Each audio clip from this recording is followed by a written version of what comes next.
Welcome to the Fit Chicks and Hormones podcast, where we focus on all things midlife, hormones, and how to finally feel good in your body again. I'm Angie, a fellow midlife survivor and a coach, here to help you stop guessing and finally get results with hormone smart habits that actually work. Let's get started. So are you a woman in your 40s, 50s, and 60s and you feel like you're doing all the things that are being talked about on social media, because there's information everywhere, but you're still not seeing the results, or maybe you know what you should be doing, but you just don't feel motivated to do it? Well, one thing I know after talking with so many women and working with hundreds of women over the past 18 years is that it mostly comes down to consistency and patience. And patience is something that we just don't have when we want to see results yesterday, right? And we're not good at it. When we don't see changes that we want, we just want to give up, or we feel overwhelmed. And instead of doing things consistently, we decide it's too much to do anything at all. So we just give up. And I find that women in midlife need more than information. They need structure, they need accountability, they need support, they need a community, and they need somewhere where they can ask questions and get feedback when they feel stuck. And that is what my Midlife Momentum membership is for. Inside the membership, I break down all the phases, so phase by phase, so that you can finally understand what your body needs without doing all the things and doing it step by step. And this June, inside my membership, we're going to be doing a 3-month summer shred, okay? And this is specifically for you if you're in your 40s, 50s, and 60s. In this summer shred, you're going to get hormone-supported nutrition. So I'm going to guide you and share with you exactly how you should be eating at this age. You're going to get bonus workouts inside the app. Now, this is not always an option in my app, but for this summer shred, I'm going to give you 3 months of workouts inside the app, especially if you're somebody who doesn't know what your workout should look like. This is going to give you an idea of what that looks like. You're going to have accountability. We're going to have to do some mini challenges. You're going to have coaching from myself and the accountability from myself. And most importantly, you're going to have the community of women that are all doing the same thing as you, trying to feel better in their bodies. Because I find that it's that community part that most women in midlife crave. We want to know that we're not alone. We want to see what other women are doing and then share and hear their experiences to help motivate us and keep us going. So if you want to be notified about that when I open the doors, like I said, it's going to be starting about mid-June. If you want to be notified, get signed up for my wait list. I will have that in the comments or in the show notes. So get on that list, and it's nothing. You'll be the first one to get the email that I send out when I'm opening up the doors to get people to sign up. And I'm going to be limiting it because of the added upgrade to workouts. So if you want in, you want to make sure that you jump in as soon as possible. Okay. Now, let's move on to the O part, owning your rest as part of my GLOW method, which is the steps that I help women in midlife feel like themselves again. And I find that one of the biggest struggles for women hitting their 40s and on up is sleep. I hear it so often. Not very often. There's a few.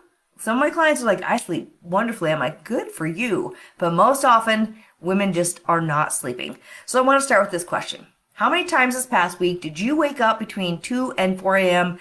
and you weren't able to go back to sleep? Or how many days this past week did you wake up and you feel exhausted all day, but then when it came time to go to sleep at night, your brain wouldn't shut off. You couldn't fall asleep. Or you woke up between 2 to 4 and you couldn't get back to sleep. Well, this is what I'm going to be talking about today, okay? So I want to quickly just share my own personal story, just so you can know that I've been there. I can relate. I understand what you're going through. When I started in my perimenopausal age, I was sleeping about 4 to 5 hours. Not good. I had these permanent dark circles under my eyes. I felt like I was walking around like a zombie. I remember just doing to do, but not even really having any energy, any motivation, any feelings. I was just mentally and physically exhausted. I can't believe that I was able to keep pushing through and keep my business running, but I did, because that's what we do, right? Us women do that. We just push through no matter what, no matter how bad we feel. But here's the thing, is that it's not doing us any favors. It's not serving us anymore, right? And at that time when this was all going on, I didn't understand. I wasn't able to pick up and figure out like what was going on. Why is my body doing this? Why am I not able to sleep? I remember crying because I was like, I am doing everything that I should be doing and I'm so exhausted, but I can't sleep and I don't understand what is going on. And I tried supplements, right? Because that's what we do, like supplements. I changed my eating habits. I did acupuncture and some of the things they helped a little bit. You know, maybe I moved to like 5 to 6 hours of sleep and I felt just a little bit better, just kind of like picked me up, just enough where I could keep going. But that still wasn't a life I wanted to live. But nothing really changed until I understood what was actually going on, and what cortisol and stress were actually doing to my nervous system. Because I was trying to fix my body without understanding what it actually wanted, what it needed from me.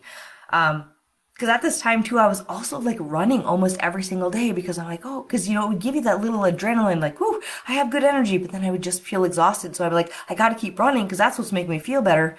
To come to find out, that was probably the worst thing I could have been doing at that time, right? But I didn't know.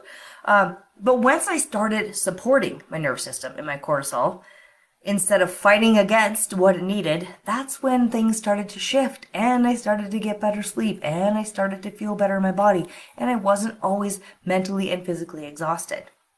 So let's talk a little bit about what is actually happening, because when you understand, this is the thing, is I find when you understand what is going on, I find that it's easier to make those shifts to help support what your body needs, right? Instead of me just saying you need to get more sleep, you're like, but why? I don't understand. Or how. We'll touch base that in a minute, right? So cortisol is your primary stress hormone. Now, cortisol is not all bad, right? We need cortisol. You need to have cortisol. It's what gets you up in the morning. It's what helps give you energy. It's what helps your body to respond to stress in the way that it's supposed to. But the problem is when we have chronically elevated stress or it's dysregulated, that's when things start to fall apart. And this happens so often to women in perimenopause and menopause. Why? Because estrogen and progesterone are hormones that regulate the nervous system and our stress response. And as we go into perimenopause, menopause, they're doing this wild ride up and down, and then they crash. And what happens is your body becomes more sensitive to stress. And then on top of that stress, the hormone stress, we pile on things like we undereat. We don't sleep. We overexercise. We are using caffeine to keep us going. We have more emotional stress. We are constantly stimulating because we're constantly on this thing, right? We're never slowing down. We're go, go, go, go, go all the time.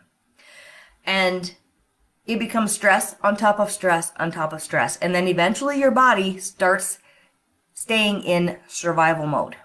That's where I was at. Survival mode. I was just surviving. I was not thriving. I was doing the bare minimum to get by. And it was horrible. And it's crazy because I still have a little bit of PTSD now when I don't get my sleep. When I have a couple nights of off sleep, I'm like, oh no, am I going to go back there again? And it freaks me out. And then I have to just, nope, I'm not going to go back there again. I'm doing all the things. I've just had a couple off nights. But because it was so bad, it really, I can go back to that place and be afraid that I'm going to go back there again. Here's what I find that happens most often, and this is what was happening to me a lot and still sometimes does, is I'm waking up between 2 to 4 a.m., right? And you feel maybe a little anxious, you can't turn your brain off, your brain starts going, thinking all different directions. But it's actually your body is creating a stress response. And why is this happening? Most often, it's because your blood sugar is dropping. Because we're more sensitive to blood sugar issues in our 40s, 50s, 60s, and beyond. And when your blood sugar is dropping, your body senses that as some type of threat or a stressor. So what it does is it wakes you up. It releases cortisol and adrenaline to wake you up. So it's really not anything you're doing. It's just that your blood sugar is off. So you wake up. Okay, and then maybe your heart's racing, or you have hot flashes or night sweats. Your mind starts going, and then you can't fall back to sleep. How many? Or it's the song, right? The song from the radio that keeps playing over and over and replay on your mind that you can't turn off. You're like, oh my god, I don't even like this song. Why is it in my head always? Keeps going nonstop, right? So annoying. That's the most annoying.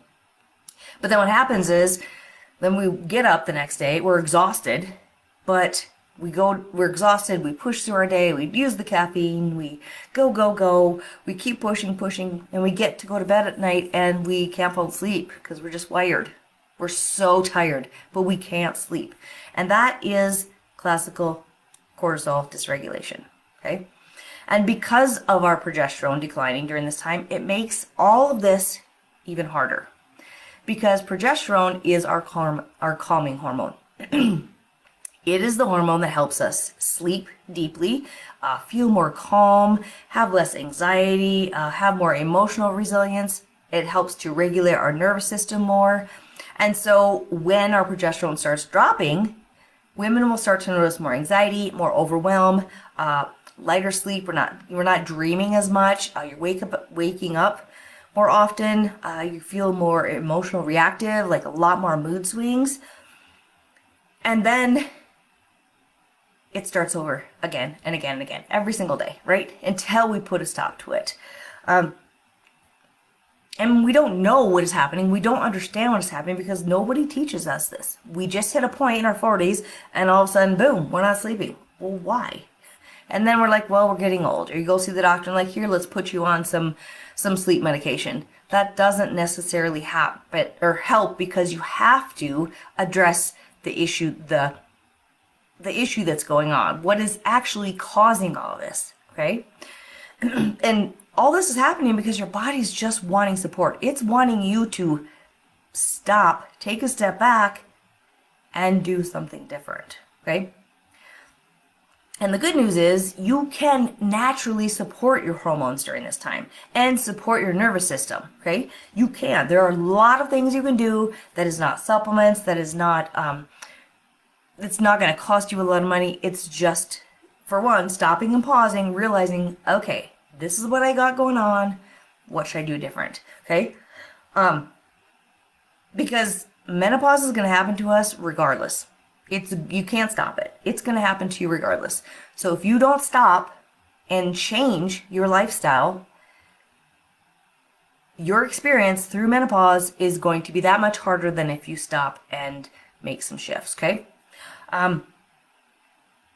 And so here's what we want to do instead, because you think, oh, well, I'm going to get a supplement, this magic supplement. This is going to help me.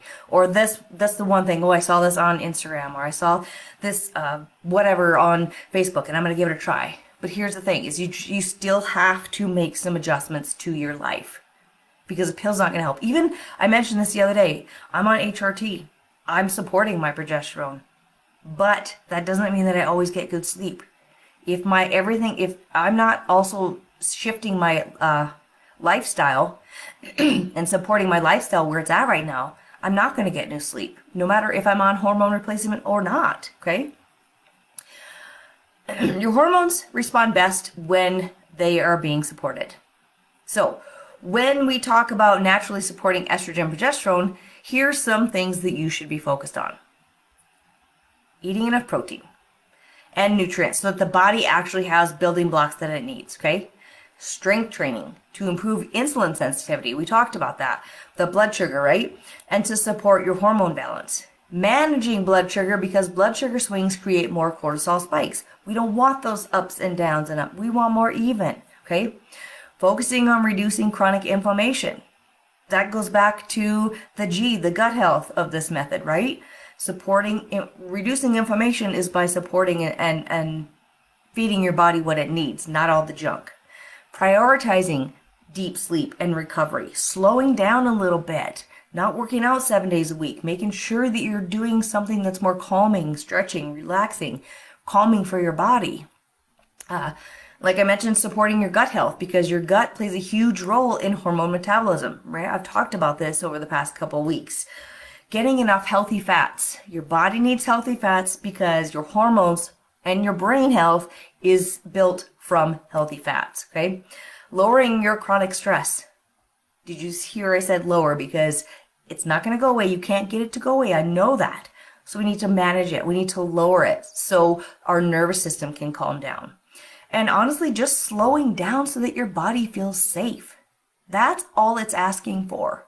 It's asking you to not be in overdrive every day, all the time. And I understand sometimes life situations, life happens, and that's just not an option.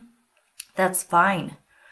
But when you are able to, get back to it. Or there are some simple things that I'm going to talk about here in just a minute that you can do even in times of overwhelming life, okay? Because the body is not prioritizing hormone balance when it feels like it's constantly surviving, okay? And that's why this can't be all or nothing. We can't do all the things or do nothing. We need to find balance. We need to create consistency. We need to stop restricting our food and cutting more calories and adding more workouts and doing more and never saying no. That just creates more hormonal chaos. It's not good for your body. The goal is not to force the body harder. The goal is to support the body better.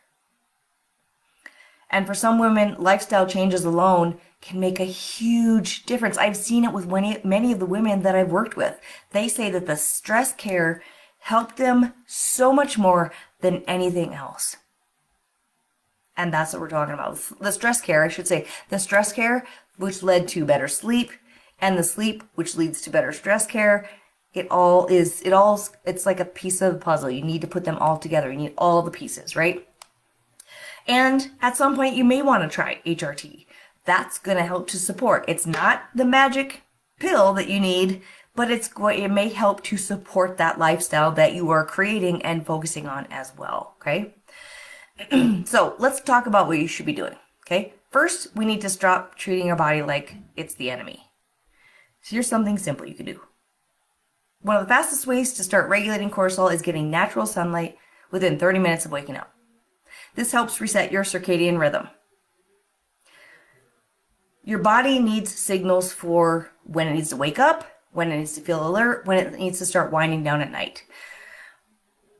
Most women are under artificial light, so we're sitting under those bad fluorescent lights all day, and then they're staring at the bright screens at night. Do not be on your computer or your phone at night. It's not good. But if you find that you can't get outside and go into natural sunlight, I have a sun lamp. You can search on Amazon. They're all over there. It's called the sun lamp. And what I do is I put it in my bathroom when I'm getting ready. So when I'm looking in the mirror, it's right in front of me and it's shining on my face. Easy. Since I can't get outside in the morning, that is what I use. Okay. If you can, step outside on the front porch, get the sunlight on your face 5 to 10 minutes. That's the perfect way to reset your circadian rhythm. That is going to help you to get sleep at night. Create a nervous system wind down. So your nervous system needs to feel safe enough to sleep. This is why scrolling social media, doom scrolling, right? Or answering emails right when you get up or right before you go to bed, watching TV, overstimulating yourself is not good. About 30 to 60 minutes before bed, you want to turn down the lights.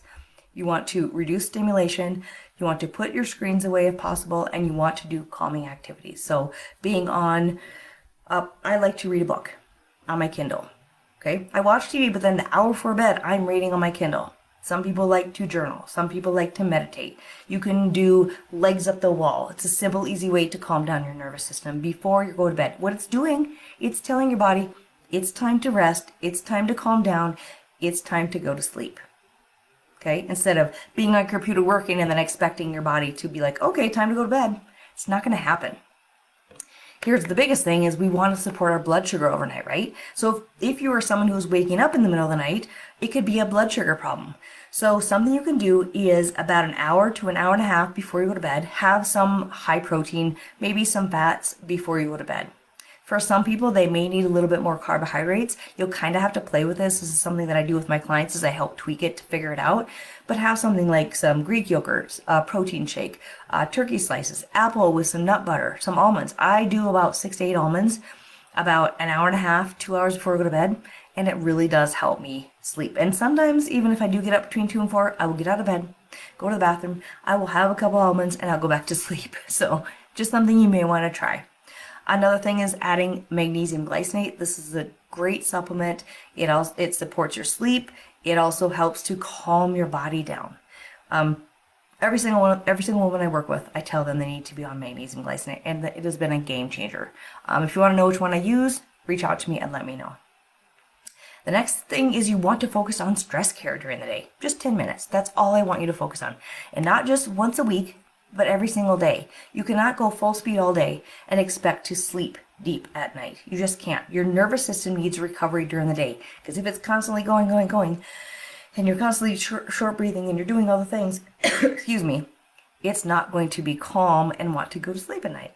But this doesn't mean that you need to meditate for an hour. You could do deep breathing. This is simple. It can be done anywhere. This is what I talked about earlier. Is if you got that overwhelm in your life, something happens, and you're like, oh my gosh, this is so much. Breathing. You can do it anywhere.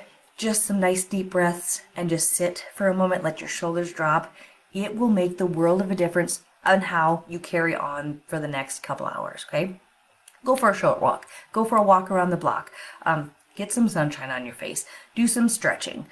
Put your legs up the wall like I mentioned. These are all something you would do for 5 minutes to just reset, recenter your body, calm down. Because when you're in that fight or flight mode and your shoulders are up here, you need something to bring you back to balance, okay? Small moments, I should say, of calm will matter more than anything else you do, okay? We need to manage our stress bucket. So this is one thing that I want you to really understand. Not all stress is emotional stress.